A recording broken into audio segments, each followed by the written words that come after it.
नमस्कार सभी को। तो देखिए यहाँ पर हम लोग क्लास 9th के कुछ इंपॉर्टेंट एनसीईआरटी के नोट्स डिस्कस करने जा रहे हैं और ये फर्स्ट चैप्टर है हिस्ट्री का जिसका नाम है फ्रेंच रिवॉल्यूशन। तो फ्रेंच रिवॉल्यूशन कैसे हुआ पूरी कहानी हम लोग यहाँ पर डिस्कस करेंगे। अगर आप अंत तक बने रहेंगे तो आपको पूरी कहानी बहुत अच्छे से समझ में आ जाएगी और कोई भी क्वेश्चन अगर आपके एग्जाम में आता है, चाहे वो मल्टीपल चॉइस क्वेश्चन हो या लिखने को भी आएगा, तो भी आप आसानी से आंसर्स को लिख सकते हैं। तो चलिए स्टार्ट करते हैं, देखते हैं सबसे पहला जो टॉपिक है वो क्या कह रहा है। Storming of Bastille. तो देखिए बेस्टाइल का जो किला था उसको ध्वस्त कर दिया गया था 14 जुलाई 1789 को। अब इसके बारे में थोड़ा सा पहले बैकग्राउंड चलेगी कि फ्रेंच रिवॉल्यूशन जो स्टार्ट हुआ कैसे स्टार्ट हुआ। तो पहले तो ये बैकग्राउंड एक दिया गया है।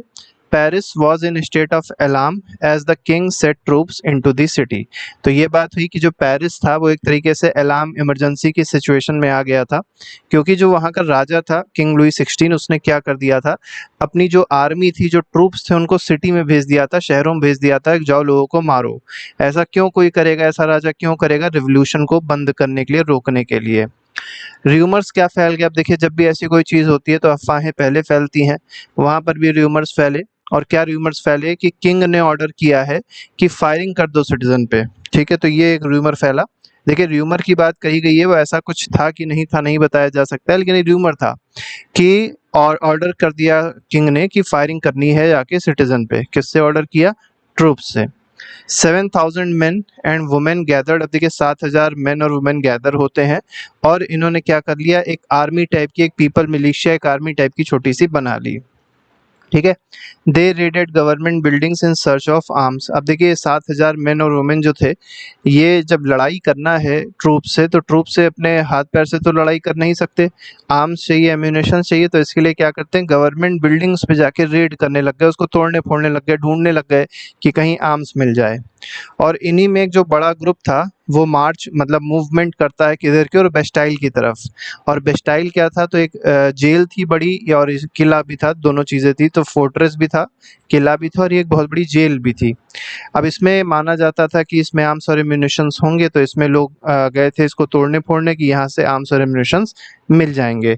जो बेस्टाइल का कमांडर था उसको मार दिया था इन लोगों ने, और साथ ही साथ प्रिजनर्स जो थे, जो 7 प्रिजनर थे, उनको यहाँ से फ्री कर दिया गया था।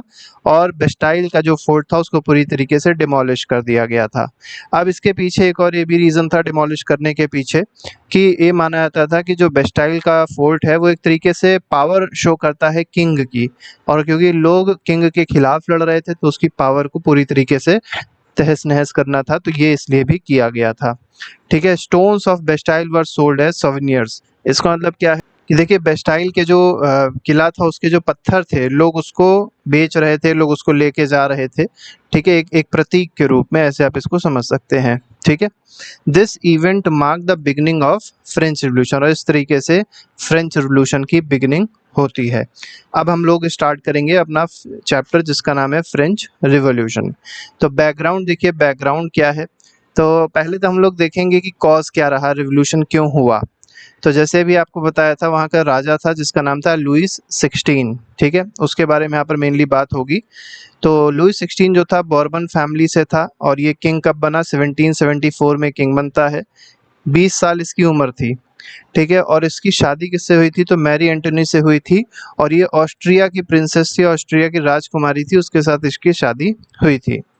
Inherited an empty treasury. अब देखो इसको विरासत में क्या मिला। ये राजा बहुत बदनसीब था ऐसे कहा जा सकता है, क्योंकि इसको विरासत में ही कुछ ऐसी चीज़ें मिली। पहला तो बड़े बड़े वॉर्स मिले इसको देखने को, मतलब वॉर लड़े जा रहे थे, तो कहीं ना कहीं वॉर जब लड़े जाते हैं तो इकोनॉमिक प्रॉब्लम्स आती हैं। तो पहला तो लॉन्ग वॉर्स इसको मिला।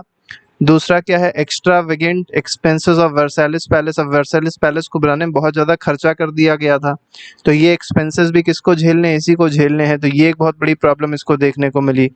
और तीसरी प्रॉब्लम क्या इसके साथ में थी कि aid to American colonies against Britain. अब देखिए फ्रांस और ब्रिटेन में अगर आप देखेंगे तो बहुत पुरानी लड़ाई चलती रही है। ठीक है, और जो ब्रिटेन था इसकी कॉलोनी कहाँ पर थी? अमेरिका में थी। तो फ्रांस क्या कर रहा था? अमेरिकन्स को सपोर्ट कर रहा था कि वो ब्रिटेन के खिलाफ आवाज़ उठाएं। तो उसके लिए 7 ईयर वॉर चल रहा था, बहुत सारी लड़ाइयाँ चल रही थी। तो ऐसे समझ सकते हैं कि अमेरिका की लड़ाई हो रही थी ब्रिटेन से, और फंडिंग कौन कर रहा था अमेरिका को? फ्रांस कर रहा था। तो ये फंडिंग जब करेगा तो खुद के पास पैसा नहीं है, फंडिंग कर रहे हो तो क्या हो जाओ? गरीब हो जाओगे। तो वैसा ही हुआ। ठीक है, तो आपने क्या देखा कि तीनों सिचुएशन की वजह से जो फाइनेंशियल कंडीशन होगी फ्रांस की, वो क्या हो जाएगी, कमज़ोर हो जाएगी। अब फाइनेंशियल क्राइसिस आई, जो डेब्ट था वो 2 बिलियन लिवरे से ज़्यादा हो गया। लिवरे वहाँ की करेंसी है फ्रांस की। ठीक है, तो टोटल डेब्ट मतलब ऐसे समझ सकते हैं कि जो इस समय घाटा चल रहा था, जो एक तरीके से लोन हो गया, वो 2 बिलियन से ज़्यादा का हो गया। अब जिन्होंने लोन्स दिया था, जो लेंडर्स थे, वो 10% से ज़्यादा इंटरेस्ट भी ले रहे थे लोन पे, ये भी पेमेंट करना था। अब है क्या कि जो भी इंटरेस्ट पेमेंट करेंगे तो क्या होगा, इंटरेस्ट पेमेंट्स राजा कहाँ से करेगा, स्टेट के बजट से ही तो करेगा, जो टैक्स को रिसीव हुआ था उसी में से तो करेगा। तो ज़्यादातर जो टैक्स का बजट था या स्टेट का जो बजट था वो किस में जा रहा था, इंटरेस्ट पेमेंट में जा रहा था। ठीक है, जिसकी वजह से देखिए अभी यहाँ पर फाइनेंशियल कंडीशन और ज़्यादा गिरने वाली है। To meet regular expenses, army administration को मेंटेन रखने के लिए टैक्स क्या कर दिए गए, बढ़ा दिए गए। अब देखिए जब सरकार के पास पैसा नहीं होगा और सरकार के खर्चे ज़्यादा ही बढ़ रहे हैं तो सरकार क्या करेगी, पैसा कहाँ से लेके आएगी, टैक्स बढ़ाना पड़ेगा। तो सरकार ने क्या कर दिया, टैक्स बढ़ा दिया। अब आते हैं, टैक्स बढ़ा दिया तो ठीक है, लेकिन टैक्स किस पे बढ़ाया, टैक्स कौन देता था, ये भी आपको जानना जरूरी है। तो इसके लिए हम क्या करेंगे, सोशल स्ट्रक्चर को समझेंगे कि फ्रांस में उस समय जो सोशल स्ट्रक्चर था वो क्या था। तो देखिए फ्रांस मेनली 3 स्टेट्स में डिवाइडेड था। पहला स्टेट जो था, मतलब पहला जो ग्रुप था, उसको क्या कहते थे, क्लर्जी कहते थे। क्लर्जी मतलब पादरी, पूजा पाठ वाले जो लोग होते हैं उनको क्लर्जी कहा जाता है, पादरी लोग थे। अब इनके पास प्रिविलेज क्या थी, तो स्पेशल प्रिविलेज थी, मतलब इनको बहुत सारी सुख सुविधाएं दी जाती थी। और सबसे बड़ी बात यह है कि सबसे ऊपर पायदान पे थे और इनको कोई टैक्स नहीं देना पड़ता था। ठीक, इसके बाद आते हैं सेकंड स्टेट। सेकंड स्टेट क्या है, नोबल क्लास है। नोबल क्लास मतलब ये भी ऊंचे पायदान के लोग हैं, क्लर्जी के बाद दूसरे नंबर के पायदान के लोग हैं। इनके पास भी प्रिविलेज क्या थी, क्योंकि इनके पास बड़े बड़े खेत थे, तो ये खेतों पे लोगों से काम करवाते थे, पैसा वैसा नहीं देते, तो फ्यूडल प्रिविलेज थी इनके पास। और साथ ही साथ इनको भी कोई टैक्स नहीं देना पड़ता था। ठीक है, देखिए 2 ऐसे हो गए जिनको टैक्स नहीं देना है। अब आते हैं थर्ड स्टेट। थर्ड स्टेट मतलब सबसे गरीब वर्ग, आप ऐसे समझ सकते हैं। मेनली जो कॉमन पीपल होते हैं, जो मिडिल मैन होते हैं, ठीक है, जो मीडियम क्लास होता है, मिडिल क्लास होता है, उसको थर्ड स्टेट कहा गया है। तो मेनली कॉमनर्स भी इनको कहा जाता था। इसमें बिग बिजनेसमैन भी आ सकते थे, मर्चेंट्स आ सकते थे, lawyers, peasants, artisans, landless labours और सर्वेंट्स। तो ज़्यादातर आप देखेंगे इसमें लोअर क्लास है, कुछ इसमें हायर क्लास के भी लोग थे जिनको इंक्लूड किया गया था। अब सबसे बड़ी चीज़ क्या है कि इनके पास कोई प्रिविलेज नहीं था। ठीक है, इनके पास कोई प्रिविलेज नहीं है, इनको सारे के सारे टैक्सेस देने हैं, चाहे वो डायरेक्ट टैक्स हो, डायरेक्ट टैक्स को टेल कहा जाता था, और इनडायरेक्ट टैक्स चाहे सॉल्ट पे हो चाहे टोबैको पे हो, वो सारे के सारे टैक्सेस इनको देने पड़ते थे। किसको, थर्ड स्टेट को। तो आपने क्या देखा कि टैक्सेस भी देने हैं, तो किसको देने हैं, फर्स्ट और सेकंड को नहीं देने हैं, किसको देने हैं, थर्ड को ही देने हैं, जबकि थर्ड सबसे ज़्यादा गरीब है। तो आपको पता चल रहा होगा फाइनेंशियल क्राइसिस आने वाली है, और यही फाइनेंशियल क्राइसिस सबसे ज़्यादा किसको परेशान करेगी, थर्ड स्टेट को। और ये फिर एक विद्रोह करेंगे, एक रिवोल्यूशन करेंगे, उसी रिवोल्यूशन को फ्रेंच रिवोल्यूशन कहा जाएगा। अब देखिए दूसरी बात क्या है, peasants made 90% of the population. अब इस थर्ड स्टेट में भी जो सबसे ज़्यादा गरीब लोग थे, जैसे पीजेंट्स हो गए, आर्टिसंस हो गए, वो 90% पॉपुलेशन में थे। जैसे मान लीजिए 1 लाख की पॉपुलेशन है, तो 90,000 लोग ऐसे हैं, 1 लाख की पॉपुलेशन में 90,000 लोग ऐसे हैं जिनके पास कोई लैंड नहीं है, या लैंड है तो बहुत कम है, जिनकी फाइनेंशियल सिचुएशन बहुत ही ज़्यादा ख़राब है, खाने को नहीं है। ये सिचुएशन वहाँ पर, ये क्राइसिस वहाँ पर क्रिएट हो रही थी। 60% ऑफ लैंड, अब देखिए 60% लैंड जो था वो कौन ओन कर रहा था, या तो नोबल्स के पास में था, या तो क्लर्जी के पास में था, या रिच थर्ड स्टेट मेंबर जैसे बिग बिजनेसमैन थे उनके पास था। तो 60% लैंड आप समझ सकते हैं किसके पास में है, नोबल्स के पास में है, क्लर्जी के पास में। तो चलिए इनकी तो कंडीशन सही है, अपना बोएंगे और अपना काटेंगे खाएंगे बढ़िया, कोई दिक्कत ही नहीं है इनको। फ्यूडल ड्यूज एंड टिथेस, जो चर्च टैक्स होता था उसको टिथ कहते थे। बर्डन पीजेंट्स, अब पीजेंट्स को ये भी देना पड़ता था, जिससे पीजेंट्स के ऊपर एक और बर्डन क्रिएट हो रहा था। तो आप समझ पा रहे होंगे कि सारा बर्डन जो है वो लोअर मिडिल क्लास, या ये कह सकते हैं जो लोअर क्लास थी उनके ऊपर सारा बर्डन टैक्स का लगा दिया गया था। और जब सारा बर्डन टैक्स का केवल एक ही क्लास के ऊपर लगाया जाएगा तो ऑब्वियस सी बात है उनकी कंडीशन क्या होने वाली है, खराब होने वाली है। आगे बढ़ते हैं, सबसिस्टेंस क्राइसिस देखेंगे क्या थी।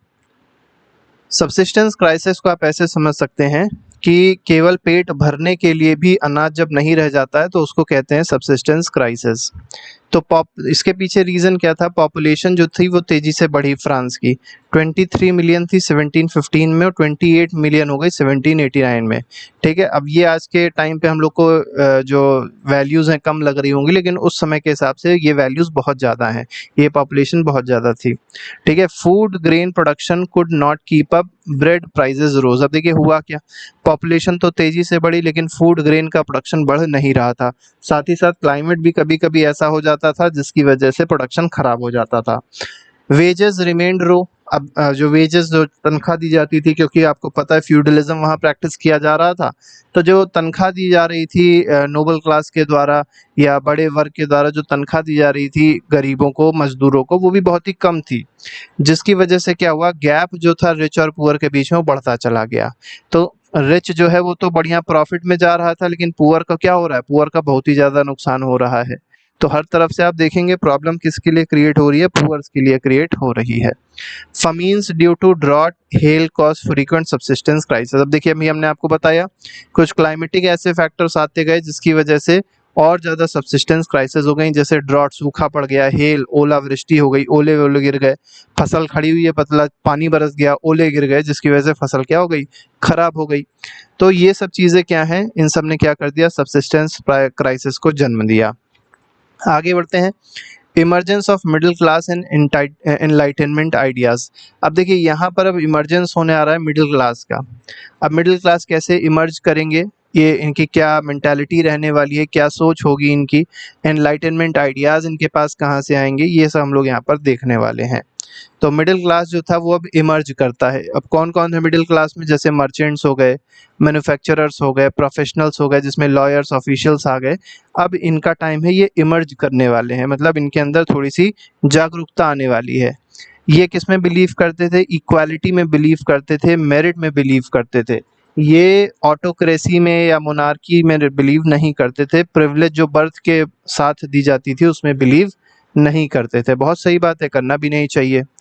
Influenced by enlightenment philosophers. अब देखिए ये जो मिडिल क्लास पीपल थे ये बहुत ज़्यादा इन्फ्लुएंस थे, किससे इन्फ्लुएंस थे, जो ऐसे फिलोसफर्स थे जो इनलाइटन करते थे बुद्धि को, उससे बहुत ज़्यादा इन्फ्लुएंस थे। जैसे जॉन लॉक की बात करी गई है, इनसे बहुत ज़्यादा इन्फ्लुएंस थे, रोज़ो की बात करी गई है, मॉन्टेस्क्यू की बात करी गई है, इनसे बहुत ज़्यादा एक तरीके से कह सकते हैं कि इन्फ्लुएंस्ड हुए थे।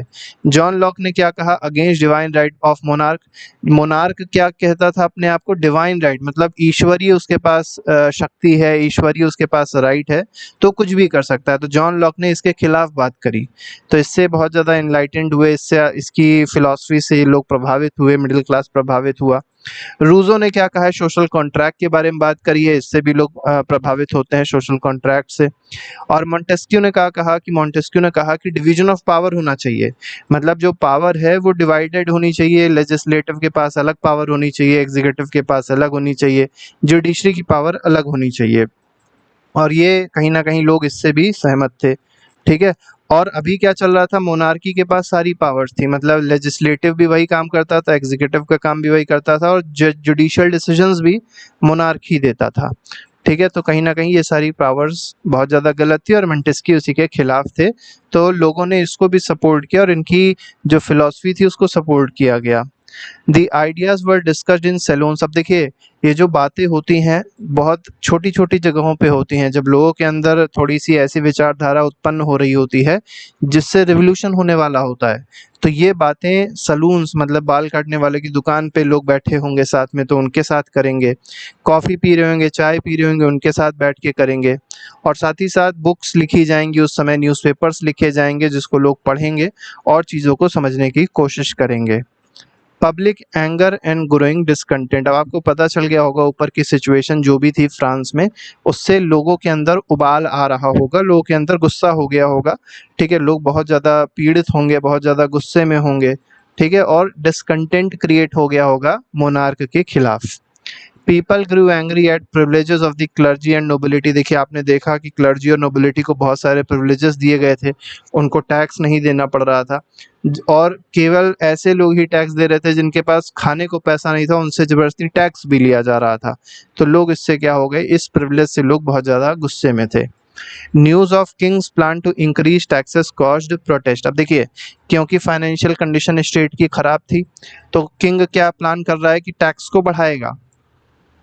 और जब किंग टैक्स को बढ़ाएगा तो टैक्स भरना किसको है, जो मिडिल क्लास है, जो कॉमनर्स हैं, उनको ही तो भरना है। तो सबसे ज़्यादा वही क्या होने लग गए, परेशान होने लग गए, और इससे प्रोटेस्ट स्टार्ट हो गया। Revolution was initiated by commoners but led by educated middle class. देखिए, इनिशिएट किसने किया था रेवोल्यूशन को, बिल्कुल लोअर क्लास ने इनिशिएट किया था, पीजेंट्स ने इनिशिएट किया, लेकिन बाद में इसको लीड किसने किया था, तो एजुकेटेड लोग इसको लीड करते हैं, जो मिडिल क्लास के एजुकेटेड पीपल थे उन्होंने इसको लीड किया। अब बात आती है why Louis 16 needed to raise taxes. अब आपको पता चल गया होगा लुइस 16 ने टैक्स को क्यों बढ़ाया। तो फ्रांस में पहली बात तो सीवियर फाइनेंशियल क्राइसिस थी। क्यों फिर सीवियर फाइनेंशियल क्राइसिस थी, भी आपको पता चल गया होगा कि बहुत सारे वॉर्स चल रहे थे, लैविश स्पेंडिंग्स थी, बड़े बड़े महल बन रहे थे। तो उसमें जो पैसा लगेगा वो कहाँ से आएगा, कोई उनके पास पैसा के पेड़ तो लगा नहीं था, लोगों से ही तो पैसा जा रहा था। तो स्टेट की जो फंडिंग थी, स्टेट के पास जो फंड्स थे उसमें से पैसा लग रहा था। अब जब उधार लिया था तो इंटरेस्ट देना पड़ रहा था, इंटरेस्ट पेमेंट करना पड़ रहा था, तो इस वजह से बहुत ज़्यादा घाटे में चली गई थी सरकार, और बहुत ज़्यादा फाइनेंशियल क्राइसिस वहाँ पर देखने को मिल रहे थे। King could not impose taxes on his own under old regime. देखिए, पहले के रिजीम में क्या होता था कि अपने आप से राजा जो होता था वो टैक्सेस को लगा देता था, बढ़ा देता था, कोई कुछ कहता नहीं था। लेकिन अब वो ऐसा नहीं कर पा रहा था, ओल्ड रिजीम के हिसाब से टैक्सेस को इम्पोज नहीं कर पा रहा था। तो हुआ क्या, इम्पोज टैक्स को इम्पोज करने के लिए इसने एक स्टेट जनरल की मीटिंग बुलाई। ठीक है, अब स्टेट जनरल क्या था, एक पॉलिटिकल बॉडी थी जिसमें तीनों के तीनों स्टेट्स होते थे। ठीक है, ऐसे समझ सकते हैं कि पहला स्टेट जो क्लर्जी था वो भी उसमें रहेंगे, दूसरा स्टेट जो नोबल्स थे वो भी रहते थे, और थर्ड में कॉमनर्स थे वो भी रहेंगे। तो इन तीनों को बुलाया और तीनों की सहमति लेके ही अब टैक्स बढ़ाया जा सकता था। जो लास्ट मीटिंग हुई थी स्टेट जनरल की वो 1614 में हुई थी, उसके बाद बिल्कुल हुई नहीं कोई मीटिंग। लेकिन अब ये लुई 16 क्या करने जा रहा है, एक मीटिंग करने जा रहा है स्टेट जनरल की, और यही कहीं ना कहीं ऐसा पॉइंट बनेगा जो फ्रेंच रिवॉल्यूशन को आगे बढ़ाएगा। तो देखिए, मीटिंग जब हुई है, मीटिंग कब हुई पहले तो याद रखिएगा, ये डेट इंपॉर्टेंट है। जो स्टेट जनरल की मीटिंग हुई है वो 5 मई 1789 को हुई है। ठीक है, अभी मीटिंग किसने कॉल करी थी, तो लुई 16 ने बुलाया। और क्यों बुलाई थी इस मीटिंग को, कि वो नए टैक्सेस को, न्यू जो इंक्रीज टैक्सेस थे उसको इम्प्लीमेंट कर सके। ये मीटिंग कहाँ पर हुई थी, तो वर्साइलेस के ग्रैंड हॉल में हुई थी। रिप्रेजेंटेशन किसका था इसमें, तो फर्स्ट स्टेट को रिप्रेजेंट किया था, 300 मेंबर्स थे इसमें, क्लर्जी यहाँ पर रिप्रेजेंट हुए थे। सेकंड स्टेट रिप्रेजेंट हुआ था, नोबिलिटी, या इसमें 300 मेंबर यहाँ पर भी थे। तो इन दोनों के कितने मेंबर्स हो गए, 600 मेंबर्स हो गए। और थर्ड स्टेट जो कॉमनर्स थे उसके 600 मेंबर्स थे, क्योंकि इनकी पॉपुलेशन ज़्यादा थी, तो जितने 600 उधर थे 600 मेंबर यहाँ भी रखे गए थे। ठीक है, लेकिन इनको इनके साथ डिस्क्रिमिनेशन किया ही गया था, कि इनको बिल्कुल लाइन में पीछे खड़ा किया गया था, क्योंकि इनको लोग देखना भी नहीं चाहते थे, केवल इनसे टैक्स लेना चाहते थे। अब देखिए है क्या, पीजेंट्स, अब देखिए 600 मेंबर्स तो थे यहाँ पर, ये तो बिल्कुल सही है। और दूसरी बात यह है कि इनको पीछे भी खड़ा किया गया, लेकिन क्या है कि बहुत सारे पीजेंट्स, आर्टिसंस, वुमेन जो थे इनको अलाउ तो नहीं किया गया, लेकिन बहुत सारे ग्रीवियंस लेटर यहाँ पर भेजे गए थे, सबने अपनी अपनी बात यहाँ पर रखी थी राजा के सामने। ठीक है, तो फिलहाल ऐसे आप समझ सकते हैं। आगे आते हैं वोटिंग में डिस्प्यूट क्या हुआ। अब देखिए, जब टैक्स बढ़ना होगा तो तीन आपको लोग दिखाई पड़ रहे हैं, यहाँ पर तीन स्टेट्स दिखाई पड़ रहे हैं, तो तीन में से जो मेजॉरिटी जिसकी आएगी उसकी बात मानी जाएगी। और यहाँ पर मेजॉरिटी मेंबर की नहीं देखी जा रही थी, जैसे 300 मेंबर है, ये वोट नहीं करेंगे। वोट कौन करेगा, फर्स्ट स्टेट का एक वोट होगा, सेकंड स्टेट का टोटल एक वोट होगा, और थर्ड स्टेट का एक वोट होगा। अब आपको पता ही चल गया होगा, फर्स्ट और सेकंड स्टेट तो टैक्स दे नहीं रहे हैं, और जब टैक्स दे नहीं रहे हैं तो ये क्या चाहेंगे, टैक्स बढ़ा दो, कोई दिक्कत नहीं, इनको तो देना है नहीं। ठीक है, लेकिन प्रॉब्लम किसको होगी, थर्ड स्टेट को। अब देखिए, यहाँ मेंबर्स तो 600 हैं, लेकिन वोट की वैल्यू क्या है, 1 ही है केवल, मतलब एक ही वोट मिलेगा। तो आपको पता चल गया होगा 2 वर्सेस 1 हो जाएगा, 2 वोट पॉजिटिव में चले जाएंगे, 1 वोट नेगेटिव में चला जाएगा, और यही हुआ भी। तो voting was traditionally done state wise, तो स्टेट वाइज वोटिंग करी गई, एक वोट दिया गया एक स्टेट को। लेकिन थर्ड स्टेट ने क्या डिमांड किया कि 1 वोट पर मेंबर होना चाहिए। इन्होंने ज़्यादा डेमोक्रेटिक तरीके को डिमांड किया था। इन्होंने कहा था जैसे 300 मेंबर यहाँ पर हैं तो 300 लोग अपना अलग अलग वोट करें, यहाँ पर 300 मेंबर अलग अलग वोट करो, यहाँ पे 600 है तो अलग अलग अपना वोट करें। तो इस हिसाब से डिमांड कर रहे थे वोटिंग होनी चाहिए, लेकिन राजा ने क्या किया, इसको रिजेक्ट कर दिया। अब देखिए राजा यही गलती करने जा रहा है कि राजा जब इसको रिजेक्ट करेगा तो थर्ड स्टेट क्या करेगा, छोड़ के चला जाएगा, सभा छोड़ के थर्ड स्टेट चला गया। बिल्कुल ऑब्वियस सी बात है, जाना भी चाहिए, क्योंकि उसको पता था होने वाला क्या है, होने वाला ये है कि अल्टीमेटली टैक्स बढ़ने वाला है, और जब अल्टीमेटली टैक्स बढ़ेगा तो उसको देगा कौन, थर्ड स्टेट देगा। तो अच्छा ये है कि वॉकआउट कर जाओ, प्रोटेस्ट करो उसके खिलाफ, ठीक है, इस टैक्स के बढ़ने के खिलाफ प्रोटेस्ट करो। तो वही किया थर्ड स्टेट ने। और थर्ड स्टेट ने इतना ही नहीं किया, प्रोटेस्ट ही नहीं किया, अपनी एक नई नेशनल असेंबली बना दी। तो आपने देखा था यहाँ पर जो बात चल रही थी, कब की चल रही थी, 5 मई 1789 की चल रही है। और यहाँ पर एक नई असेंबली बना देगा थर्ड स्टेट, जिसका नाम क्या रखा गया, नेशनल असेंबली रखा गया। 20 जून 1789 को एक नई असेंबली बन गई। ठीक, third state declare themselves, national assembly इन लोग ने डिक्लेयर कर दी अपनी। और टेनिस कोर्ट में, ठीक है, कहाँ बनाई थी, टेनिस कोर्ट बनाई थी वर्साइलेस में। और दूसरी बात, एक ओथ ली, एक शपथ ली कि ये जो नेशनल असेंबली बनी है इसको ख़त्म नहीं करेंगे, बैंड नहीं करेंगे, डिसबैंड नहीं करेंगे जब तक एक कॉन्स्टिट्यूशन नहीं बन जाता है। ठीक है, तो सबसे बड़ी डिमांड क्या आ गई, कॉन्स्टिट्यूशन बनने की। इसके लीडर्स कौन थे इस नेशनल असेंबली के, तो मेनली 2 लीडर्स इसमें आपको देखने को मिलेंगे, मिराबी देखने को मिलेंगे और एबेसीज देखने को मिलेंगे। मिराबी का क्या है कि ये नोबल थे बचपन से ही, मतलब बर्थ से नोबल थे ये। इन्होंने रिवॉल्यूशन को सपोर्ट तो किया, इन्होंने बहुत अच्छी अच्छी स्पीचेस भी दी हैं। एबीसीज अगर आप देखेंगे तो एक प्रीस्ट थे, मतलब आप देख पा रहे हैं क्लर्जी या नोबल्स जो है वो इनके सपोर्ट में आ गए हैं। और इन्होंने अपना एक फेमस पैम्फलेट लिखा था जिसका नाम था व्हाट इज थर्ड स्टेट। तो ये दोनों लीडर्स के बारे में थोड़ा सा पता होना चाहिए। रिवॉल्यूशन स्प्रेड अक्रॉस फ्रांस, अब देखिए रिवॉल्यूशन जो है पूरे फ्रांस में फैलने वाला है। तो अब हो क्या रहा है, देखिए फ्रांस की किस्मत पहले से ही खराब थी और ज़्यादा खराब हो गई। सीवियर विंटर आ गया, हार्वेस्ट पुअर हो गई, ब्रेड के प्राइसेस और ज़्यादा बढ़ गए। Angry crowd specially women stormed bakeries, अब देखिए जब क्राउड जो है वो मेनली वुमेन, अगर आप देखेंगे तो क्या है, इन्हीं को ही पूरा घर संभालना होता है। तो ये क्या करने लग गए, बेकरी में जाने लग गई, उसको तोड़ने फोड़ने लग गई, एक वायलेंस क्रिएट होने लग गया, ऐसे आप इसको समझ सकते हैं। ठीक है, in Paris citizen storm the Bastille, और पेरिस में क्या हुआ, पेरिस में हुआ ये कि बेस्टाइल का जो फोर्ट था उसको गिरा दिया गया। और ये कब हुआ था, 14 जुलाई 1789 को। इसके ही बारे में भी हम लोग ने शुरुआत में डिस्कशन किया था। इन दी कंट्री साइड, अब देखिए कंट्री साइड में रूमर्स क्या फैलने वाले हैं वो भी हमने आपको बताया था। Peasants attack chateaux, looted grain and burned manorial dues documents. इसका मतलब क्या है कि जो पीजेंट्स थे, देखिए पहले तो रूमर ये फैला कि जो, अब देखिए जब यहाँ पर ये तोड़ा जा रहा था, बेस्टाइल तोड़ दिया गया, बेकरीज लूट ली गई, तो राजा जो था, ये एक रूमर फैल गया कि राजा क्या कर रहा है, लोगों के जो खेत हैं उसको डिस्ट्रॉय करने के लिए उसने लोग लगा दिए हैं। ठीक है, मतलब अपने सिपाहियों को भेजा है कि जाओ उनके खेतों को डिस्ट्रॉय करो। तो जब खेतों को डिस्ट्रॉय करने कोई आएगा तो राजा को ये लगता था कि वहाँ से जो रिवॉल्यूशन है वो शांत हो जाएगा, लेकिन हुआ उल्टा। अब क्या होने वाला है, जो पीजेंट्स थे उन्होंने जो राजा की बिल्डिंग्स थी, जो वहाँ के बड़े बड़े महल थे राजा के, उसको गिरा दिए। ठीक है, उस पर अटैक कर दिया। जो ग्रेन्स रखे हुए थे, जो बहुत ज़्यादा अनाज रखा हुआ था, उसको लूट के ले चले गए। और साथ ही साथ जो एक तरीके से डॉक्यूमेंट्स थे जिसमें लिखा होता था किस पर्सन की कितनी ज़मीन राजा के पास ड्यू है, ये सारे डॉक्यूमेंट्स क्या कर दिए, लोगों ने जला दिए। ठीक, मैनी नोबल्स फ्लेड, अब नोबल्स जब ये चीज़ देखे यार कि अब ऐसा बहुत खतरनाक सिचुएशन आ गई है, तो लोग फ्रांस छोड़ के दूसरी नेबरिंग कंट्रीज में भाग गए। भागना भी चाहिए, नहीं तो मार दिए जाते। किंग, फिर अब देखिए किंग ने यहाँ पर थोड़ी सी हार मानी। अब किंग को ये लगा कि हार मानना थोड़े दिन के लिए ज़्यादा अच्छा है, तो किंग ने क्या किया कि नेशनल असेंबली को एक्सेप्टेंस दे दिया, नेशनल असेंबली को। अब देखिए एक्सेप्टेंस का मतलब क्या है कि जो अभी नेशनल असेंबली बनी थी टेनिस कोर्ट में, उसको किंग क्या कर रहा है, एक्सेप्ट कर रहा है, मान रहा है कि हाँ ये असेंबली जो है वो ठीक है। और कॉन्स्टिट्यूशन की जो डिमांड की गई है कॉन्स्टिट्यूशन बनाने की, उसको भी किंग ने क्या कर लिया, एक्सेप्ट कर लिया। Faced with revolts, Louis 16 finally recognize the national assembly. ठीक, तो पहली बात ये हो गई। Agreed that his power would be limited by the constitution, और ये भी एग्री कर गया कि कॉन्स्टिट्यूशन बनेगा और जो मोनार्क की पावर है उसको क्या कर दिया जाएगा, लिमिट कर दिया जाएगा कॉन्स्टिट्यूशन के द्वारा। ऑन 4 अगस्त 1789, अब देखिए यहाँ पर एक नई चीज़ होने आ रही है कि 4 अगस्त 1789 को क्या होने जा रहा है।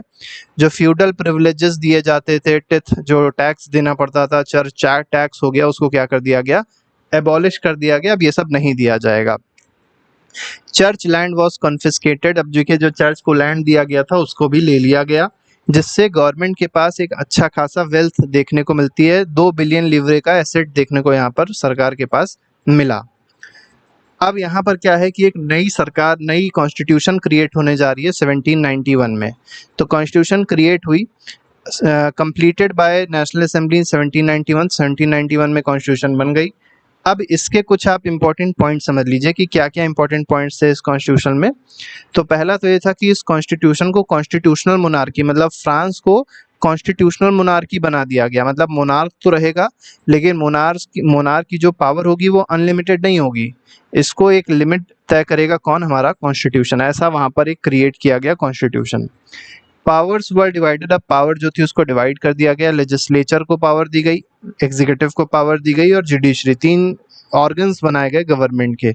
लेजिस्लेचर पॉलिसी या ये कह सकते हैं लॉ को क्रिएट करेगा, एग्जीक्यूटिव लॉ को इम्प्लीमेंट करेगा और जुडिशरी लॉ को चेक करेगा। Law making power was given to national assembly indirectly elected, देखिए जो नेशनल असेंबली बनाई गई थी वो इनडायरेक्टली इलेक्ट हो रही थी, इसको लॉ मेकिंग, लॉ बनाने की पावर दी गई। अब यहाँ पर ये जानना जरूरी है कि कॉन्स्टिट्यूशन जब बना तो वोटिंग राइट्स किसको दी गई, तो जो एक्टिव सिटीजन्स थे। अब एक्टिव सिटीजन किसको कहा गया है, एक्टिव सिटीजन ऐसे केवल मेन को कहा गया, याद रखिएगा वुमेन की बात नहीं करी गई है, मेन की बात करी गई है, जिनकी एज 25 साल से ज़्यादा थी और साथ ही साथ उन्होंने टैक्स देते हों, कितना देते हों, 3 दिन का कम से कम अपनी जो तनख्वाह थी उतना टैक्स देते होंगे, वही क्या कर सकते हैं, वोट कर सकते हैं। पैसिव सिटीजन क्या होते हैं, पैसिव सिटीजन इन लोग ने माना कि जो वुमेन है, जो पुअर मेन है, उनको पैसिव सिटीजन माना और उनको वोटिंग राइट्स प्रोवाइड नहीं करी। तो देखिए आपको एक यहाँ पर ड्रॉबैक देखने को मिल रहा होगा कि जो कॉन्स्टिट्यूशन बना है उसका ये बहुत ही बड़ा ड्रॉबैक आपको देखने को मिलेगा। और ये भी बताया टू बी एन इलेक्टर और assembly member a man had to be highest tax payer bracket. अब देखिए यहाँ पर एक और बात कही जा रही है कि अगर आपको इलेक्टर होना हो या असेंबली मेंबर बनना हो तो उसके लिए आपको हाईएस्ट टैक्स पेयर बनना पड़ेगा। इसका मतलब फिर से वही अमीरों की बात होने लग गई है। तो पहले जो प्रॉब्लम थी वो पूरी तरीके से भी ख़त्म नहीं होने वाली है, वो प्रॉब्लम फिर से अराइज करेगी और फिर से एक नया कॉन्स्टिट्यूशन बनेगा। आगे आगे देखते रहिए, ठीक है। तो पहला कॉन्स्टिट्यूशन बना, उसमें 3 प्रॉब्लम्स आपको देखने को मिली। और आगे चलते हैं, declaration of rights of man and citizen. यहाँ पर अच्छी बात भी है।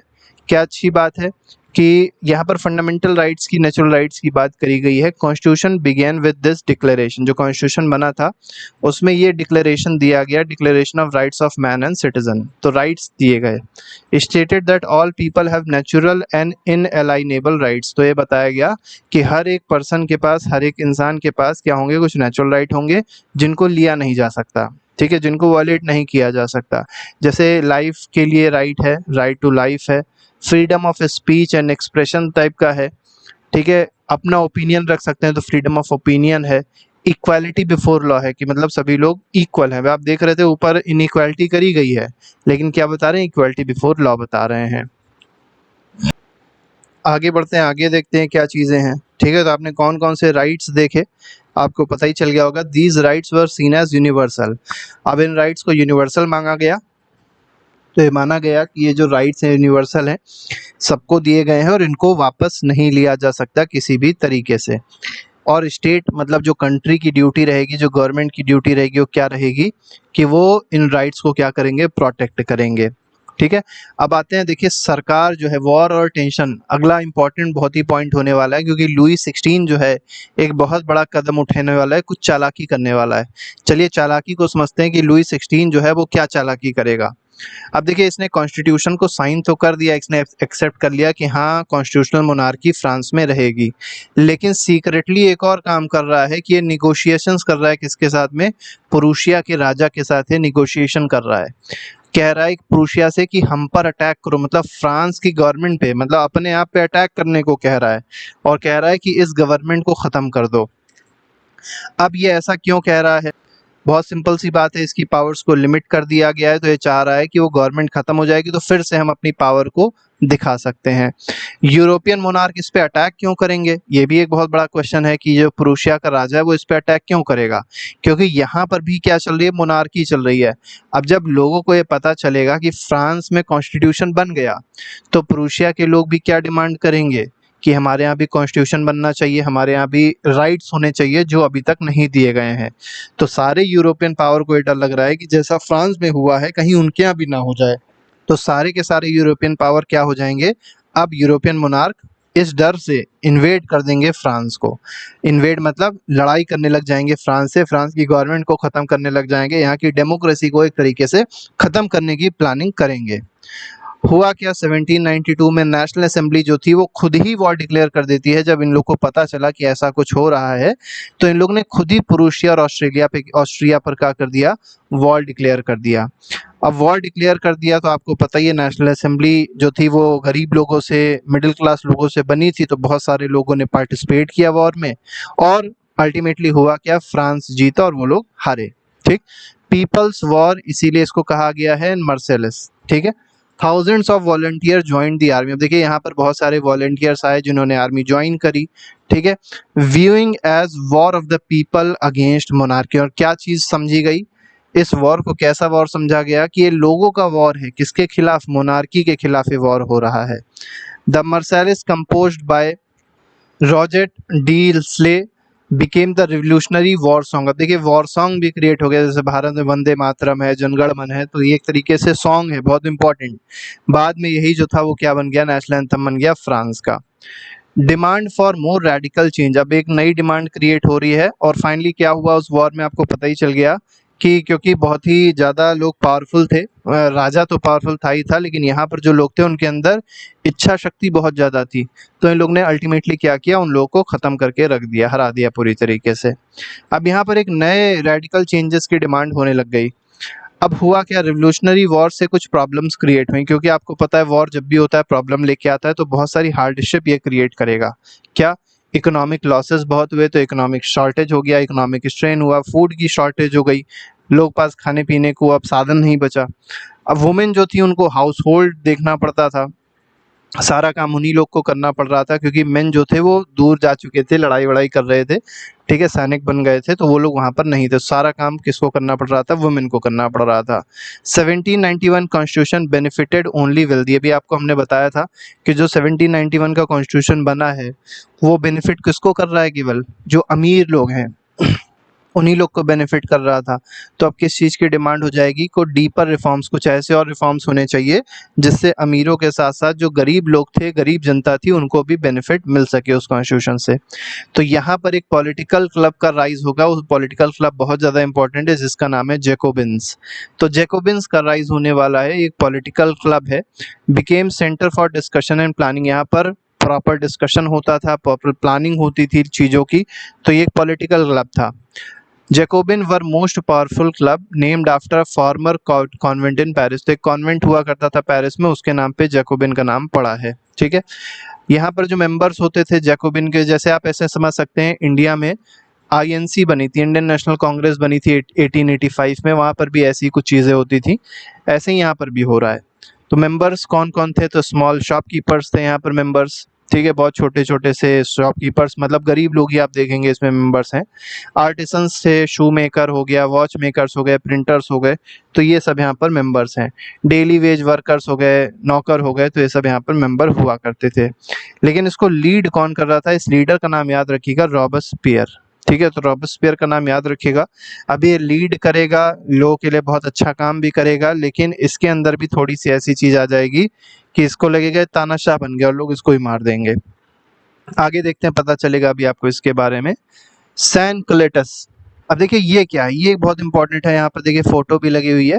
ये एक बड़ी सी ट्राउजर हुआ करती थी, क्योंकि वहाँ के जो लोग, मतलब जो नोबल्स थे, उनसे अपने आप को डिस्टिंग्विश करने के लिए जो जैकोबिन्स होते थे वो बड़ी ट्राउजर पहनते थे, क्योंकि नोबल जो थे वो एक तरीके से नी तक ही ट्राउजर पहना करते थे, लेकिन सैन क्लेटस जो थी वो कौन पहनता था, जैकोबियन पहनते थे, जिससे एक डिफरेंशिएशन क्रिएट हो सके दोनों में। ठीक ठीक है। known as those without knee breeches, they also wore red liberty caps। अब ये एक और चीज पहनते थे, रेड लिबर्टी, रेड कलर की लिबर्टी कैप्स पहनते थे जो फ्रीडम का सिंबल थी। Women were not allowed to wear the red cap और पार्टिसिपेट इक्वली। अब देखिए यहाँ जैकोबियन क्लब में भी आपको एक प्रॉब्लम देखने को मिलेगी, वुमेन की बात नहीं हो रही है, तो वुमेन की पार्टिसिपेशन की बात नहीं हो रही है, और कहीं ना कहीं ये एक बहुत बड़ा ड्रॉबैक है जो हम लोग को पूरे फ्रेंच रिवॉल्यूशन में देखने को मिलने वाला है। फॉल ऑफ मोनार्की 10 अगस्त 1792। अब देखिए होगा क्या कि यहाँ पर जैकोबियन बन चुका है, प्राइजेस बहुत ज़्यादा बढ़ गई हैं, फूड शॉर्टेज बहुत ज़्यादा है, तो जैकोबियन जो है वो स्टॉर्म द पैलेस ऑफ टिलरीज। अब देखिए जो महल हुआ करते थे, मतलब जो राजा का महल था, उस पे गए, हमला कर दिया जैकोबियन ने। जो किंग का गार्ड था, अब देखिए गार्ड वार्ड हुआ करते थे उस समय राजाओं के, तो किंग के गार्ड को मार दिया और लुइस 16 को बंदी बना लिया, इम्प्रिजन कर लिया। किसने? जैकोबियन क्लब के लोगों ने, ठीक है, और उसकी फैमिली को भी इम्प्रिजन कर लिया गया। फिर इलेक्शंस होते हैं, ठीक है। अब यहाँ पर दूसरी बार इलेक्शन होने वाले हैं। पहली बार आपने देखा था जो इलेक्शन हुए थे उसमें 25 साल से ऊपर के लोग ही केवल वोटिंग कर सकते थे, वो भी मेन, और साथ ही साथ वो टैक्स देते हो अपनी 3 दिन की तनख्वाह कम से कम। अब क्या है कि सारे के सारे मेन जो 21 साल से ऊपर के हैं, उनके पास वेल्थ हो ना हो, टैक्स देते हो ना टैक्स देते हो, वो सारे के सारे मेन क्या कर सकते हैं, अब यहाँ पर इलेक्शन में वोट दे सकते हैं। लेकिन यहाँ पर भी आप देख सकते हैं एक बहुत बड़ी प्रॉब्लम आपको देखने को मिल रही होगी, और वो क्या है? वुमेन है। तो वुमेन का पार्टिसिपेशन अभी भी क्या है? निल है। तो अभी भी कुछ ना कुछ प्रॉब्लम्स वहाँ पर चल रही हैं वुमेन को लेके। अब यहाँ पर क्या है, जब नया इलेक्शन होता है तो यहाँ पर फ्रांस क्या होता है? रिपब्लिक बन जाता है। एक नया कन्वेंशन यहाँ पर फॉलो होता है, एक नई सरकार, एक नया तरीके का सिस्टम यहाँ पर बना दिया जाता है। मतलब ऐसे समझ सकते हैं नई तरीके का कॉन्स्टिट्यूशन ही बन गया, जिसमें क्या कहा गया कि अभी तक जो कॉन्स्टिट्यूशनल मोनार्की थी, अब मोनार्की को पूरी तरीके से अबॉलिश कर दिया गया, और फ्रांस को क्या कर दिया गया? एक रिपब्लिक कंट्री या रिपब्लिक स्टेट डिक्लेयर कर दिया गया। मतलब यहाँ का जो हेड होगा वो इलेक्टेड पोस्ट होगी, मोनार्की या ये कह सकते हैं बर्थ से पोस्ट नहीं मिलेगी किसी को, वो अब इलेक्टेड पोस्ट होगी, ऐसा कह दिया गया। Republic is a government where the people elect representatives and leaders. तो जहाँ पर लीडर्स और रिप्रेजेंटेटिव्स को कौन इलेक्ट करता है? लोग खुद इलेक्ट करते हैं, उसको रिपब्लिक कहा जाता है। Louis 16 was tried for treason and executive. Louis 16 जो था इसको देशद्रोह के आरोप में काट दिया गया, गिलेटिन कर दिया गया, एग्जीक्यूट कर दिया गया 21 जनवरी 1793 को इसकी हत्या कर दी गई। और इसकी जो पत्नी थी मैरी एंटनी, उसको भी क्या कर दिया गया? एग्जीक्यूट कर दिया गया। अब आप समझ पा रहे होंगे फ्रांस जो रिवॉल्यूशन है, फ्रेंच रिवॉल्यूशन कितना खतरनाक है। Rain of terror. अब देखिए बहुत इंपॉर्टेंट चीज आ रही है, जैकोबियन जो है वो मेजॉरिटी में आ गए हैं, ठीक है, और जो गरीब जनता है उनके लोग ही अब कुछ ऐसा करने वाले हैं जिससे पूरे देश में प्रॉब्लम क्रिएट होगी। जैकोबियन को लीड कौन कर रहा था? वो कर रहा था रॉबेस्पियर। अब इसके रेन को क्या कहा गया? रेन ऑफ टेरर कहा गया। ऐसा क्यों कहा गया? पहली चीज तो इसने स्ट्रिक्ट कंट्रोल लागू कर दिए थे, पनिशमेंट बहुत स्ट्रिक्ट इसने कर दी थी, और अगर कोई भी ऐसा पर्सन होता था जिसको रिपब्लिक का एनिमी माना जाता था, मतलब अगर कोई ऐसा होता था जो इस सरकार के खिलाफ बोल रहा होता, चाहे वो नोबल हो, चाहे वो क्लर्जी हो, चाहे इसके खिलाफ के लोग हो, या किसी कोई भी अगर इसको क्रिटिसाइज भी करता था, उसको सीधे उसका गला कटवा दिया था, गिलेटिन उसको कर दिया जाता था। ठीक है, एक डिवाइस होती थी गिलेटिन, जो है वो एक तरीके की डिवाइस होती थी गला काटने के लिए, ठीक है, वही यहाँ पर बताई गई है, तो उसका उसी से ही गला कटवा देते थे। रॉबेस्पियर की पॉलिसीज क्या थी? ऐसा इसने क्या किया था कि रेन ऑफ टेरर इसको कहा गया, मतलब इसके रेन को रेन ऑफ टेरर कहा गया, तो इसको बहुत ध्यान से समझिएगा। Price and wage control set by law. देखिए बहुत इंपॉर्टेंट काम ये कर रहा है कि प्राइजेस को सेट कर रहा है। जैसे मान लीजिए आलू है, 20 रुपए किलो है, महंगा है, तो उसको क्या कर देगा कि पूरे फ्रांस में आलू 5 रुपए किलो मिलेगा। तो इससे प्रॉब्लम किसके होगी? किसानों को होगी। अब किसानों को पहले फायदा हो रहा था, अब नुकसान होने लग जाएगा। पता चला लागत थी 10 रुपए की और मिल रहा उसको 5 रुपए, तो ये कहीं ना कहीं प्रॉब्लम क्रिएट करेगा। Wage control. अब जैसे सैनिक हैं, आर्मी के सोल्जर्स हैं, मान के चलिए, उनको पहले तनख्वाह मिल रही थी 10,000 रुपये या 10,000 जो भी उनकी करेंसी उसमें मिल रही थी। अब इसने कहा कि 10,000 रुपये बहुत ज़्यादा है, इसको कम करते हैं, इसको 1,000 रुपये कर देते हैं। तो इससे कौन डिस्टर्ब हो जाएगा? ये जो आर्मी के पीपल हैं वो डिस्टर्ब हो जाएंगे। फूड राशनिंग इसने कर दी। अब फूड राशनिंग का मतलब क्या है? मीट और ब्रेड की राशनिंग उसने कर दी। अब जैसे मान लीजिए कोई पर्सन ऐसा है जो डेली 1 kg मीट खा रहा था, तब उसका पेट भर रहा था, और कोई 100 ग्राम खा के अपना पेट भर ले रहा था। उसने कहा ये इनइक्वालिटी क्यों, सबको ऐसा करते 300 ग्राम हम मीट देंगे, ठीक है, या ब्रेड देंगे। इसकी राशनिंग कर दी, एक सेट कर दी लिमिट, ठीक है, कि इतना ही सबको दिया जाएगा। अब इससे होगा क्या, इसको तो फायदा हो गया लेकिन एक को क्या हो गया, नुकसान हो गया। तो लोगों में एक तरीके से आक्रोश फिर से पैदा होने वाला है। Peasants were forced to sell grain at fix prices in the cities. अब देखिए पीजेंट्स को फिर से फोर्स कर रहा है, क्या फोर्स कर रहा है कि अपने अनाज को जो तुमने उगाया उसको जाके बेचो, और एक फिक्स्ड प्राइस पे ही बेचोगे। ऐसा नहीं कि 20 रुपए किलो आलू बेच रहे हो, 5 रुपए बेचो आलू, ये ऐसा कह रहा है। तो कहीं ना कहीं प्रॉब्लम और ज़्यादा क्रिएट होने वाली है। वाइट फ्लोर जो था उसको बैन कर दिया गया, whole wheat equality bread allowed. इसका मतलब क्या है, देखिए होता क्या था, जो पहले नोबल्स होते थे, क्लर्जी होते थे, वो सफ़ेद आटा खाते थे, मतलब गेहूं पिसवा के आटा बिल्कुल महीन करवा के खाते थे। ये एक तरीके से उनकी, ऐसे समझ सकते हैं, अमीरी को दर्शाता था। तो रॉबस्पियर जो था वो इक्वालिटी को मानता था, तो उसने कहा नहीं ये चीज़ नहीं होगी, पूरे फ्रांस में सबको मोटा अनाज दिया जाएगा, होल व्हीट मतलब मोटा अनाज सबको दिया जाएगा और वही सबको खाना है, ठीक है। तो देखिए यहाँ पर जो क्लर्जी क्लास है, जो नोबल्स हैं, उसके खिलाफ भी रॉबस्पियर पूरी तरीके से हो रहा है। तो इक्वालिटी इस तरीके से क्रिएट कर रहा है, आप समझ रहे होंगे। लैंग्वेज को चेंज कर दे रहा है, मतलब लैंग्वेज में बहुत सारी चीज चेंज कर दे रहा है, मतलब कोई मैडम नहीं रहेगा, सबको सिटीजन के उससे ही बुलाया जाएगा, मतलब यहाँ पर भी इक्वालिटी की बातें कर रहा है। चर्चेस को बंद कर दिया गया और चर्चेस को बैराक बना दिया गया, ऑफिसेज में क्रिएट कर दिया गया। तो ये भी रॉबस्पियर कर रहा है। तो आपने देखा हर एक क्लास को रॉबस्पियर क्या कर रहा है, डिस्टर्ब करने की कोशिश कर रहा है।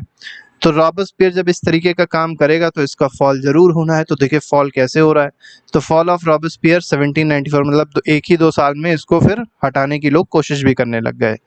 रॉबस्पियर की जो एक्सट्रीम पॉलिसीज थी, एलाइनेटेड इवन हिज एलाइज। अब देखिए इसके जो दोस्त थे वो भी इसके खिलाफ होने लग गए, तो इसको क्या कर लिया गया, इसको भी अरेस्ट कर लिया गया। मतलब रॉबस्पियर के जब दोस्त, जो इसके साथी लोग थे, जब इसके खिलाफ हो गए तो सबने मिल के इसको ही अरेस्ट कर लिया और इसको ही गिलोटिन कर दिया सर जुलाई 1794 में।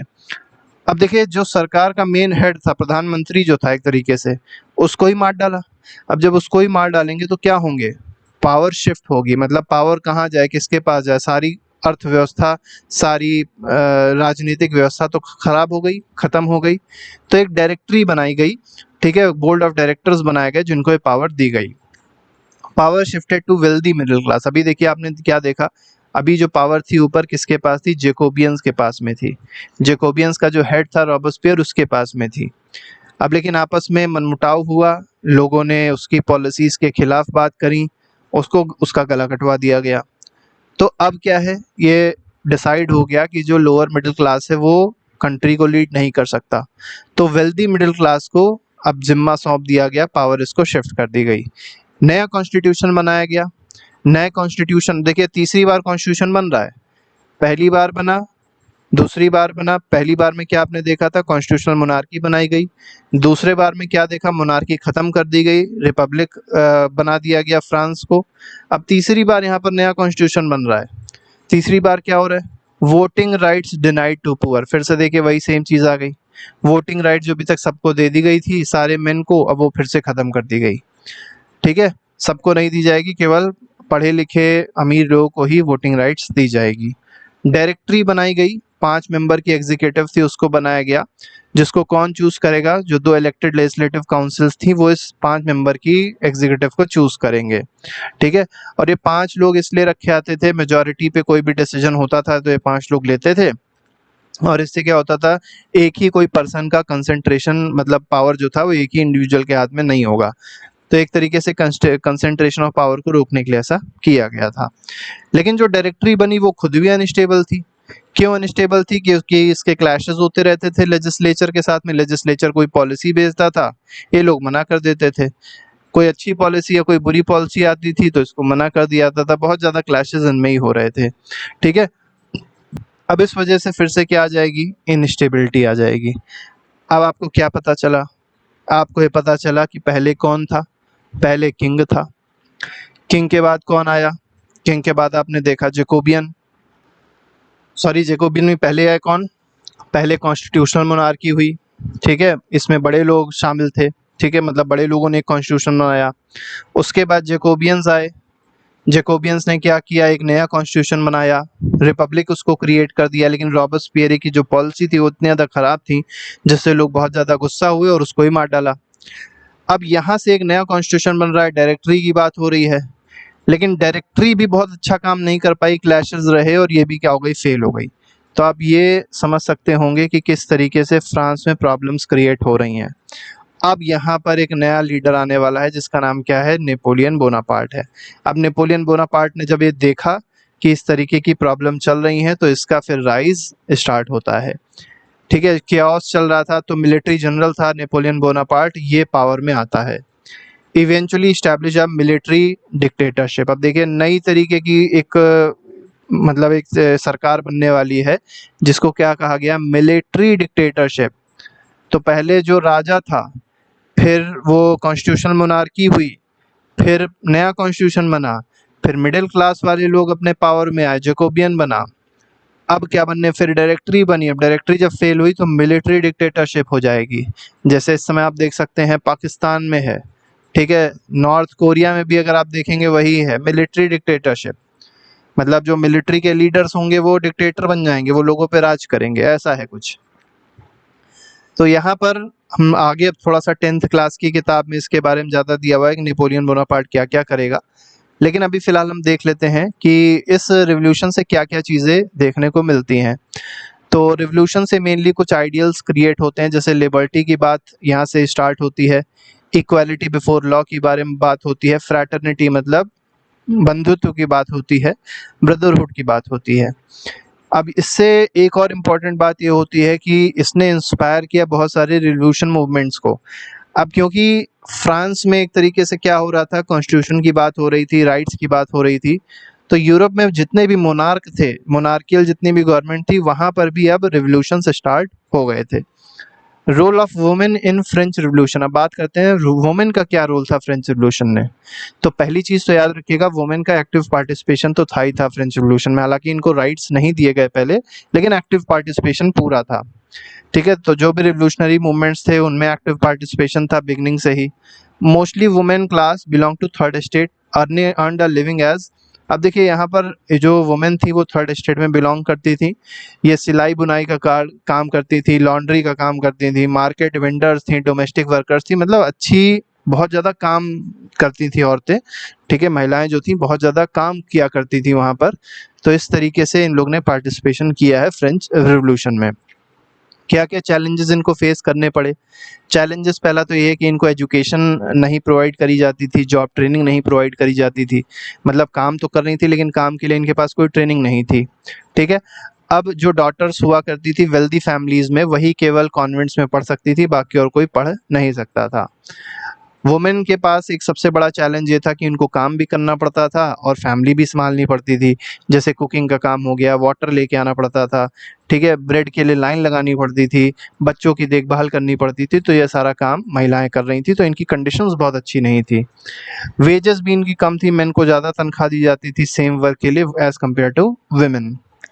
पॉलिटिकल इन्वॉल्वमेंट क्या था, तो देखिए इन लोग ने 60 पॉलिटिकल क्लब्स, न्यूज़पेपर्स क्रिएट किए थे, फॉर्म किए थे। ये एक बहुत अच्छा पॉलिटिकल एक तरीके से कह सकते हैं इन्वॉल्वमेंट है। लेकिन क्या है कि सबसे प्रोमिनेंट की अगर बात करी जाए तो society of revolutionary and Republican women जो है, ये क्रिएट किया गया था, जो बहुत ज़्यादा फेमस हुआ। इनकी कुछ डिमांड्स थी कि इनको इक्वल पॉलिटिकल राइट्स मिले, इनको राइट टू वोट मिले, राइट टू बी इलेक्टेड मिले, मतलब ये खुद भी चुनाव में खड़ी हो सके, इनको खुद भी इलेक्ट किया जाए। ठीक है, ये कोई भी गवर्नमेंट पोस्ट को होल्ड कर सके, ये सारी कोई भी राइट्स इनको दी नहीं गई थी, तो ये डिमांड कर रही थी। अब आते हैं रिफॉर्म फॉर वुमेन, तो किस तरीके के रिफॉर्म देखने को मिलते हैं वुमेन के लिए। तो कुछ अर्ली रिफॉर्म्स देखने को मिले, जैसे कंपलसरी स्कूलिंग कर दी गई थी गर्ल्स के लिए, फोर्स्ड मैरिजेस अब नहीं हो सकती थी, इसके लिए भी रिफॉर्म्स हुए। Marriage as a civil contract, एक सिविल कॉन्ट्रैक्ट के रूप में मैरिज को देखा जाएगा, और डाइवोर्स को लीगलाइज कर दिया गया, तो दोनों जेंडर जो मेल है फीमेल है दोनों डाइवोर्स ले सकते थे। ठीक है, वुमेन को अब इनको ट्रेनिंग भी दी गई, इनको आर्टिस्ट बनने की ट्रेनिंग दी गई, बिजनेस चलाने की ट्रेनिंग दी गई, तो ये सारी चीज़ें हैं। प्रॉब्लम्स कहाँ पर हुई इनके साथ में, जो रेन ऑफ टेरर आया रॉबस्पियर का, वहाँ पर क्या हो गया कि वुमेन के जो क्लब्स थे उनको बैन कर दिया गया, क्योंकि आपको बताया था कि कोई भी एंटी नेशनल एक्टिविटीज़ होती थी रॉबस्पियर के हिसाब से तो उसको तुरंत बैन कर दिया जाता था, तो वैसे ही यहाँ पर भी किया गया।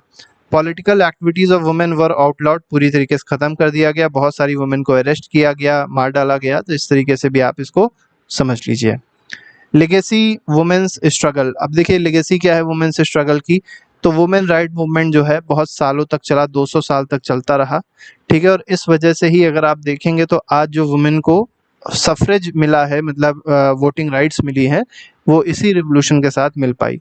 और साथ ही साथ ये याद रखना जरूरी है कि फ्रेंच वुमेन जो थी, इनको राइट टू वोट कब मिला? 1946 में। आप समझ सकते हैं कितने सालों बाद इनको राइट टू वोट मिल रहा है। और भारत जब 1947 में आज़ाद होता है, अपने कॉन्स्टिट्यूशन में तुरंत ही लिख दिया जाता है right to vote for all, universal adult suffrage. चाहे कोई भी हो इंडिया का सिटीजन, चाहे कैसा भी हो, चाहे जितना भी गरीब हो, चाहे जितना भी अमीर हो, चाहे जिस भी जेंडर का हो, चाहे कहीं भी रहता हो भारत में, अगर वो भारत का सिटीजन है तो उसके पास राइट टू वोट है। तो यही खासियत है हमारे भारत के संविधान की। अबॉलिशन ऑफ स्लेवरी, इसके लिए भी बड़ा दिक्कत हुई है, स्लेवरी कैसे अबॉलिश करी जाए। तो फ्रेंच कॉलोनीज में पहले समझना जरूरी है स्लेवरी थी क्यों। तो फ्रेंच कॉलोनीज इन कैरिबियन में, फ्रेंच कॉलोनीज थी, मतलब कैरिबियन में अगर आप देखेंगे फ्रांस की कॉलोनीज थी, जैसे मार्टिनिक आइलैंड हो गया, सेंट डोमिनिगो हो गया, ग्वाडेलूप हो गया। तो इनमें था, इनमें मेनली शुगर का प्रोडक्शन होता था, कॉफ़ी, इंडिगो, टोबैको का प्रोडक्शन होता था, ठीक है। अब देखिए लेबर कहाँ से लाए जाएंगे, तो जो बहुत ज़्यादा पिछड़े हुए जगह होती थी वहाँ से लेबर आते थे, मेनली अफ्रीका से लेबरों को खरीद खरीद के लाया जाता था। लोकल चीफ होते थे, उनसे खरीदा जाता था स्लेव्स को, ठीक है। और फिर कैरेबियन नेशंस में उनको बहुत हार्श कंडीशंस में रखा जाता था, ठीक है। और प्लांटेशन ओनर्स थे जो उनको बेच दिया जाता था, जैसे जो शुगर के ओनर्स होंगे, कॉफ़ी प्लांटेशन ओनर्स थे, तो इनको यहाँ लाके बेच दिया जाता था स्लेव्स को, ठीक है। पोर्ट सिटीज़, अब देखिए 2 सिटीज़ इंपॉर्टेंट नाम याद रखिएगा, बोर्डेक्स हो गया और नैंटेस हो गया। इनको बहुत ज़्यादा फेम मिली स्लेव ट्रेड के लिए, मतलब स्लेव ट्रेड पूरा पूरा यहीं से हुआ करता था। स्लेवरी एंड रिवोल्यूशन, तो नेशनल असेंबली जो थी हेजिटेटेड, अब नेशनल असेंबली क्या हेजिटेट कर रही है, अबॉलिश नहीं कर रही है स्लेवरी को। और क्यों अबॉलिश नहीं कर रही है? क्योंकि इनको डर लग रहा है कि बिजनेसमैन इनसे गुस्सा हो जाएंगे, क्योंकि आपको पता ही है नेशनल असेंबली किससे बनी थी, मेनली जो हाई क्लास बिजनेसमैन थे वो भी यहाँ पर इन्वॉल्व थे, इसलिए नेशनल असेंबली ने इसको कैंसिल नहीं किया, स्लेवरी को ख़त्म नहीं किया। 1794 में क्या होता है, एक कन्वेंशन आई थी जिसने क्या कर दिया, स्लेवरी को एबॉलिश कर दिया सारी की सारी फ्रेंच कॉलोनीज में। और ये कन्वेंशन किसके अंडर में आई थी? जैकोबियन, मतलब जैकोबियन ने स्लेवरी को ख़त्म कर दिया था। लेकिन जब नेपोलियन आया तो नेपोलियन ने फिर से स्लेवरी को स्टार्ट कर दिया। पूरी तरीके से स्लेवरी कब ख़त्म होती है? 1848 में। तो अब अगर आपसे पूछा जाए कि फ्रांस में जो स्लेवरी ख़त्म हुई वो कब ख़त्म हुई है, तो 1848 में ख़त्म हुई है। 1794 में स्लेवरी ख़त्म तो करी गई थी, लेकिन उसको नेपोलियन ने 10 साल बाद फिर से लागू कर दिया था, ठीक है। रिवोल्यूशन एंड एवरीडे लाइफ, अब आपको ये थोड़ा सा चीज़ें बहुत आसान लगेंगी। सोशल एंड कल्चरल चेंजेस यहाँ पर देखने को मिले। Revolutionary government aim to make liberty equality part of daily life, तो इक्वालिटी लिबर्टी की यहाँ पर एम था गवर्नमेंट का, जो प्रोवाइड कर दिया गया लोगों को। सेंसरशिप जो थी उसको एबॉलिश कर दिया गया था 1789 में। बुक्स, न्यूज़पेपर, प्लेज अब आसानी से पब्लिश किए जा सकते थे। Declaration of rights of man and citizen, इसने गारंटी कर दी कि फ्रीडम ऑफ स्पीच रहेगा, एक्सप्रेशन रहेगा। मीडिया का ग्रोथ स्टार्ट हो गया। प्रिंटेड मटेरियल जैसे न्यूज़पेपर, पैम्फलेट, पिक्चर्स, ये सब चीज़ें जो हैं इससे रिवॉल्यूशन को स्प्रेड किया जा रहा था, ठीक है। प्ले हो गए, सॉन्ग्स हो गए, पब्लिक फेस्टिवल्स हो गए, ठीक है। इसने क्या किया, लोगों को एक तरीके से लिबर्टी, इक्वालिटी, जस्टिस के बारे में अवेयरनेस क्रिएट करवाई। अब हम लोग थोड़ा सा नेपोलियन बोनापार्ट के बारे में देख लेते हैं और इसके कुछ इम्पैक्ट देख लेते हैं क्या है। तो पहले राइज टू पावर 1804 में जो नेपोलियन था उसने अपने आप को एम्परर घोषित कर दिया था फ्रांस का। इसने आसपास के जो नेबरिंग रीजन्स थे फ्रांस के आसपास के, उसको कैप्चर किया और अपने फैमिली मेम्बर्स को वहाँ का रूलर बना दिया। देखिए फैमिली मेम्बर्स को बना रहा है रूलर, ठीक है। रिफॉर्म क्या क्या इसने किए थे, तो पहला क्या है कि इसने प्रोटेक्शन ऑफ प्राइवेट प्रॉपर्टी के बारे में बात करी। रिफॉर्म किए कि जो प्राइवेट प्रॉपर्टी है उसको प्रोटेक्ट किया जाएगा, ठीक है। यूनिफॉर्म सिस्टम क्रिएट किया वेट का और मेजर का, ठीक है। हर जगह मतलब वेट और मेजर एक ही तरीके से नापा जाएगा, सेम यूनिट्स होंगी, तो इस तरीके से इसने काम किया है। पहले तो इसको एक लिबरेटर के रूप में देखा गया, लेकिन बाद में पता चला ये लिबरेटर नहीं था, ये इन्वेडर था, ठीक है। फॉल एंड लिगेसी, ये कब इसका अंत होता है, तो बैटल ऑफ वाटरलू होता है 1815 में और इसका अंत यहाँ पर हो जाता है। Despite his fall his reforms and revolutionary ideals influenced Europe. देखिए इसका अंत तो होता है, इसका फॉल तो होता है, लेकिन जो इसके रिवोल्यूशनरी आइडियाज थे उसको पूरे यूरोप में क्या कर दिया गया, इन्फ्लुएंस किया गया, पूरे यूरोप उससे इन्फ्लुएंस हुआ। अब हम लोग को फ्रेंच रिवोल्यूशन से क्या क्या देखने को मिलता है, क्या क्या चीज़ें सीखने को मिलती हैं, तो लिबर्टी, इक्वालिटी, फ्रैटर्निटी का कॉन्सेप्ट यहाँ से आया। फ्यूडल सिस्टम एबॉलिश हुआ, ठीक है, कई सारे रीजन्स में ये यहाँ पर देखने को मिला। एंटी कॉलोनियल मूवमेंट जो है यहीं से स्टार्ट हुई और फिर नेशनल सॉवरेनिटी की, रिपब्लिक गवर्नमेंट की यहाँ पर बात स्टार्ट होती है और ये सब चीज़ें फ्रेंच रिवोल्यूशन से ही देखने को मिलती है। और फ्रेंच रिवोल्यूशन ने भारत के भी कुछ लीडर्स को इन्फ्लुएंस किया था, जैसे टीपू सुल्तान को, राजा राम मोहन रॉय को, तो इन सबको भी क्या किया था, फ्रेंच रिवोल्यूशन ने बहुत ज़्यादा इन्फ्लुएंस किया था। तो इस तरीके से पूरा चैप्टर जो था हम लोग का कंप्लीट होता है। इसके अलावा हर एक चैप्टर के हम लोग MCQs भी बनाए हुए हैं, जिसको आप जाके प्लेलिस्ट में देख सकते हैं और अपना रिवीजन अच्छे से कर सकते हैं। अभी के साथ नहीं, thank you very much, good bye, जय हिंद।